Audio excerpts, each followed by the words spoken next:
Our guest of honor has arrived. He is the longtime voice of the Bradley Braves, and he's going to help us walk through the Braves preseason preview. Let's welcome in Dave Snell. Dave, good morning, sir. How are Good you? morning. It's taken me a while to figure out how to get in this. I am challenged from a mechanical standpoint, but it's great to be with you. Love your show. Well, Really love your show. I appreciate it. We got you on twice, so we're good. We had some hurdles both times, but we've got you there, so we're happy for it. Hey, before we get into the season preview, Saturday we got to see some actual basketball, Braves and Green Bay. What was the your general takeaway from that matchup? Pretty much what you said earlier. The first half they were excellent because they were defensively very good, and that defense and rebounds, that's the core of the program at Bradley, and the offense will really take care of itself. They have a very deep team. They use a lot of people, and they have a lot of weapons. You mentioned Montana Wheeler earlier, and he can really shoot the ball. He's very quick. He's a different player than Duke Dean, obviously. First of all, he's a freshman, but he can really shoot it. And his defensive abilities are very, very good, even as a freshman. They have a lot of new players, and that's the reason why Illinois State's obviously picked first to win the league, because they have more players coming back. And because of the way the portal is, the preseason ratings mean nothing. Look what Drake did last year when they were picked 4th or 5th, and they dominated the league. That could happen with any team, because this is a different day of college basketball, where you think a team by what they've done, but there's so many new players in the league that anybody can make that elevator move up and down. So I think that's I'm not really crazy about the portal, but the one thing about it is you get to see new players and some unexpected teams because of it. Bradley has a player from James Madison, and obviously you mentioned Hubricks from Wright State, who Bradley played last year. He had 14 points in the game, and I've done a lot of homework on him, and he had games last year of 38, 36, and 32. So he has the ability to hit the three-point shot. He's an uncanny shooter. And the other one who has a player that came in that didn't even know the language, and I'm holding my camera here as best I can. You're all good. And that is Meta Jonovic. He came in not being able to speak the language and had no idea of what Brian was running. And now he's a weapon. He really is. And you can go inside out on him. You have to. He presents a problem to people as big, because there aren't that many big people in the Valley with that size.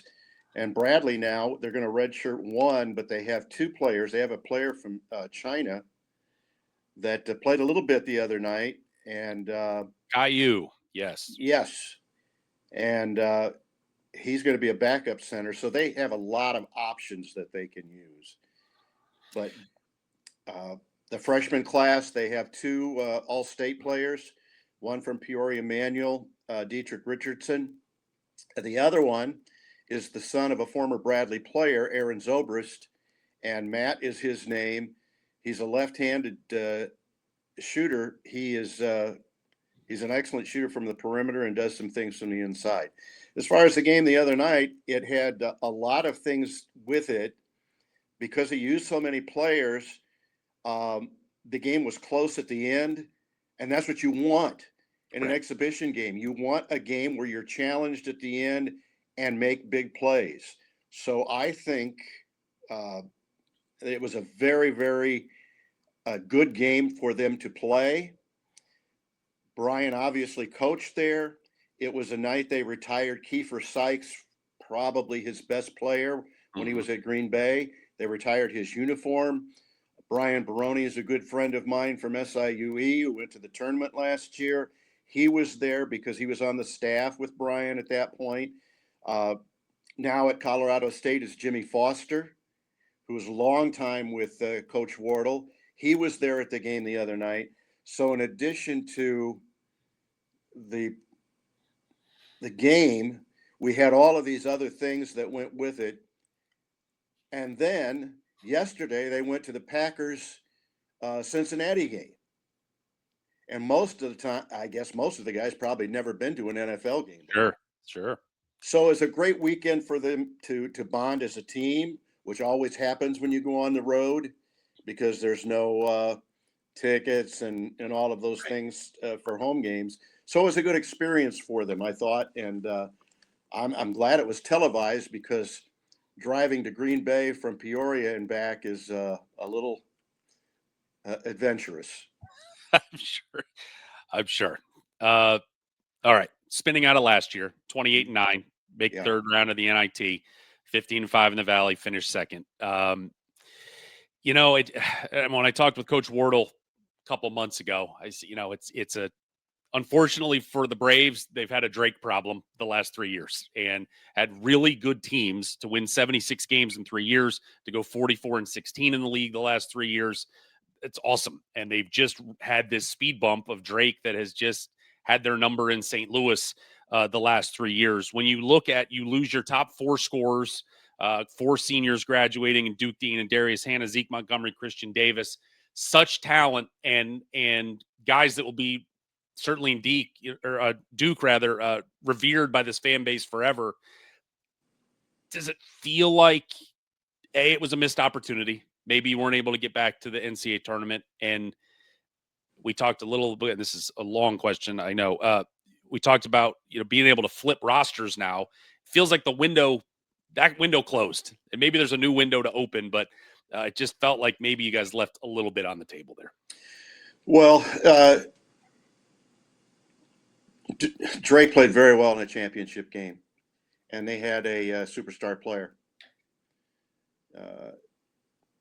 It was not Bradley's best effort, and they were very disappointed after that game.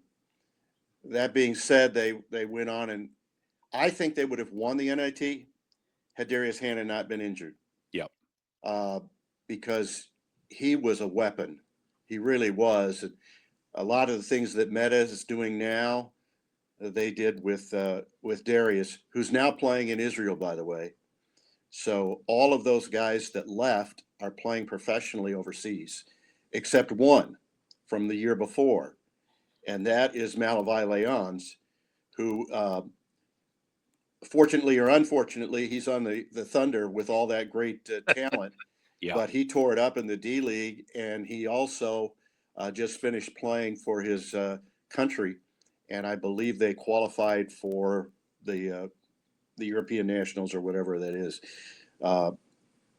Brian, his idea is to compete for the title every year, and no matter, his players always get better in February. And this team has a long way to go because they do not have that kind of veterans leadership that they had with Duke and the rest of them. But that being said, this is a new year. These are new players, and practices have been very, very hard. And that's good because that's what the Missouri Valley Conference is. It's difficult night in and night out. And I think by the time that comes, that they will be challenging again. By the way, you said you had the Chattanooga shirt on, and we know all about them. Oh, yes. No, it's Center College. It looks like I know. Yes. But when he said Chattanooga, I thought of those two guards that were really good, and we felt they should have won that game and gone on, but that's basketball. That is basketball for sure. So you lose the top 4, but you've got, as we've mentioned, you've got pieces coming back. And we talked about Meta, Damarion Birch. For me, I just feel like Jaquan Johnson is going to be the next under 6 foot guard that can really run that team. Just so strong. Looks like he can bench press a house, but just such a demon on the defensive end. What leap are you hoping to see out of Jaquan this year? Well, I think I'm frozen now. I can hear you. We can hear you. Yep. Jaquan is called Bully, and it's because of bulldozer, and it's because he can get to the basket. He is a football player. He was an excellent football player in the Milwaukee area, and he's kind of a football player that plays basketball at a high level. I call him Apollo because he has spent the entire off season in the weight room to get even stronger than he was before. He's a driver kind of like Birch. Birch, you never can tell when he's coming down the lane exactly what he's going to do, but it's going to be something that you probably haven't seen before. And with Johnson, his defensive ability is so good that he gets a lot of breakaways, and he is, I think, the strength. He's even stronger this year, and I think that's going to pay dividends for him. And he's only a sophomore. In terms of the additions, and we've talked about Alex Hubrick's, AJ Smith as well coming in, especially Hubrick's. I just think, boy, just a home run hitter from the outside. But Smith is a guy that we showed a lot of athleticism coming from James Madison. Just feels like that the portal taketh, but boy, the portal can giveth as well. Yeah, it really is. It's a process because now they have to learn a new system. The terminology is different, and so in addition to, and there you see AJ. I asked him if he knew who AJ Foyt was. He had no idea. But it just takes a little while to incorporate, even though they're terrific players and they made contributions to the last team. It takes a while not only to work in with their new teammates, but also to learn the offense and the defensive schemes that they have. And so it takes a while, but you can see that the ability is there.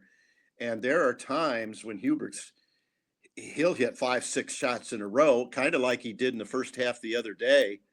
And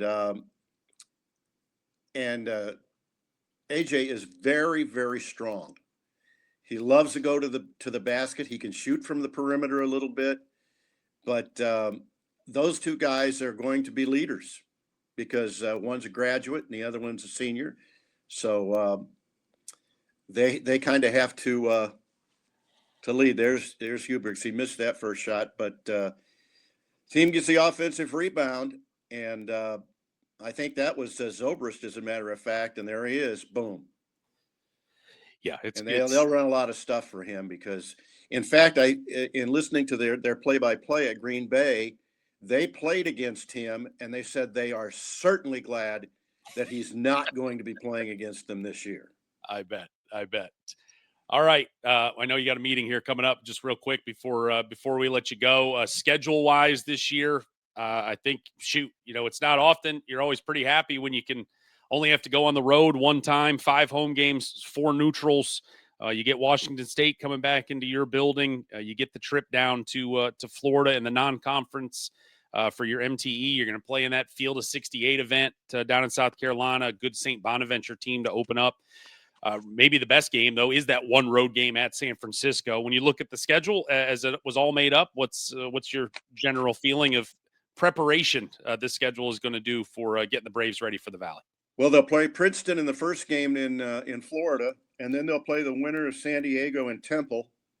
And the other half is Townsend, Rhode Island, Liberty, and Vermont. That's kind of a quote-unquote major tournament. Yep. With those names. And with San Francisco bringing Washington State in, I think that's those games really will prepare you for the league, and also give you an idea where the team is in December before they play the first 2 games in the league. I think they play Southern Illinois and Indiana State on the road. Southern at home and Indiana State on the road. Those are the first two games, and then they'll finish out the non-conference and then go at it. And I think on New Year's Eve, I think we have the Belmont Murray trip coming up. So we'll see you guys. I love your show, by the way. I do get a chance to watch it. I saw the interview with Brian. Brian is great to work with. He really is. And by the way, his daughter is playing for the women's team. Yes, Miss Maya. Yes. And she was a state champion in Illinois, and point guard, smart leadership from an athletic family. Mom was a soccer player at Marquette. Obviously, Brian was, I think he's 9th now all time in scoring still. And to work with him is just a pleasure. It really is. We have a great relationship, and I really enjoy. I go to practice every day, and so I get to see quite a bit and be ready for the season. And I look forward to seeing you guys soon. Very much so. Dave Snell, longtime voice of the Bradley Braves. Thank you for the time this morning. All right, Jeff. Thank you.